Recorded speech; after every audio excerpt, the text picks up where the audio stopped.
가게에 많이 도움이 될 거라고 생각을 해요. 커가면서 나이가 많아지면서 이제 들어갈 돈들이 이제 더 굉장히 많아지거든요. 무상보육을 해주면 아무래도 그런 부담은 줄어들기 때문에 도움은 되겠죠, 아무래도. 가정에서 키우게 되어도 돈이 나오니까 아무래도 도움은 될 거라고 생각은 해요.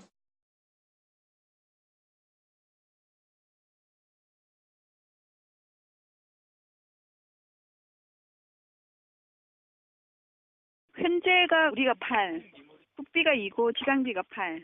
상반기쯤에 이제 예산이 바닥이 날 거다 이런 얘기도 있더라고요. 그럴 수도 있죠. 확답은 못 드리지만.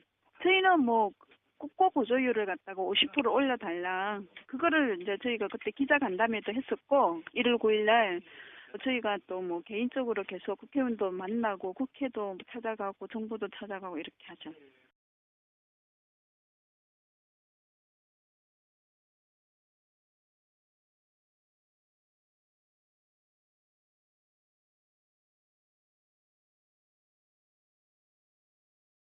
작년까지는 0, 2세는 전면 무상보육이었고 3세부터 5세까지에서는 상위 30%는 혜택을 받지 못했습니다.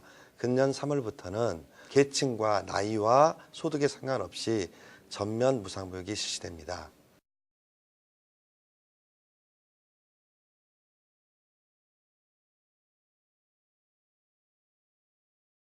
대부분의 지자체들이 작년에 이제 복지부가 얘기한 수준에 맞추어서 예산을 맞춰놨고요. 그런데 이제 특히 서울시 같은 경우에는 약간 그 소득 수준이 높기 때문에 그동안 비용을 지원받지 않던 아이들 그 비율이 다른 지자체에 비해서 좀 많습니다. 근데 그 아이들이 갑자기 지원 대상에 들어오게 되니까 지방 재정의 어떤 그런 특성과는 관계없이 이제 급작스러운 그런 이제 그 소요 예산이 발생하게 된 거죠.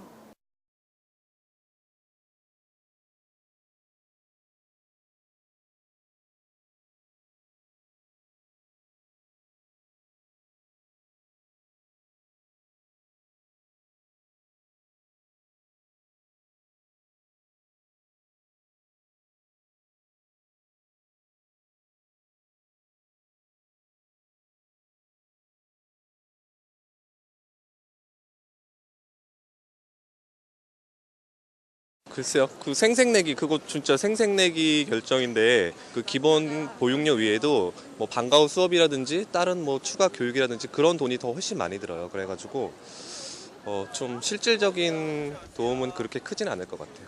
어린이집에 보내는 때랑 집에서 보낼 때랑은 금액이 차이가 나니까 형평성에 있어서 조금 차이가 나니까 그게 좀 약간 억울한 것 같아요.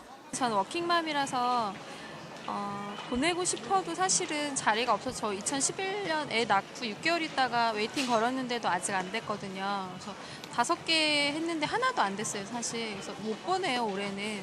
내년에도 기약을 할 수가 없고. 그래서 저는 사실 돈을 내더라도 어린이집을 맡겨야 되는 상황인데 오히려 무상보육이 되면서 애를 맡길 수가 없고 사실은 저는 무상보육 자체가 좋다고 생각하지는 않아요.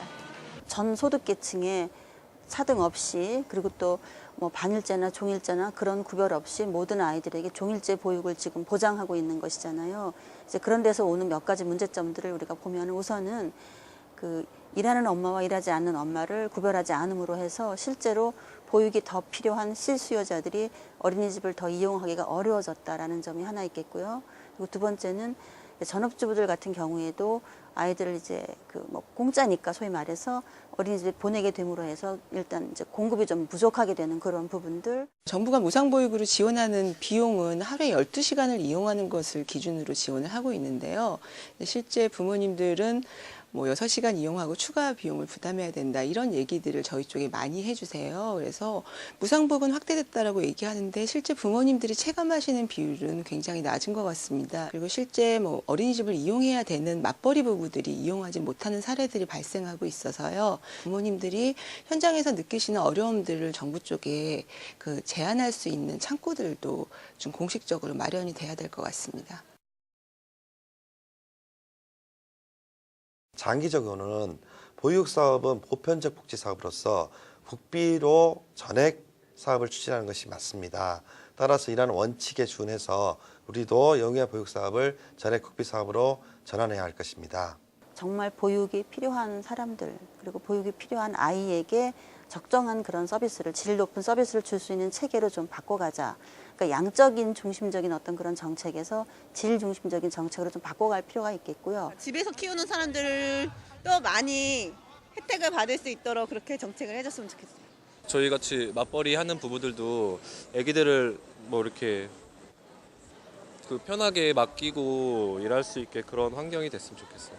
뭐 단순히 금전적으로 무상으로 다 하는 게 아니라 실질적으로 누가 필요한지 어느 뭐 레벨 사람들이 필요한지 이런 거를 조금 파악을 하고 이런 걸 세분화해서 어느 사람들 뭐 일하는 사람들은 어느 타임부터 어느 타임까지가 필요하다든지 뭐 아니면 몇 시간 정도 맡기는 걸 선택할 수 있으면 그런 식으로 조금 차등해서 하는 게 저는 좀 나을 것 같아요.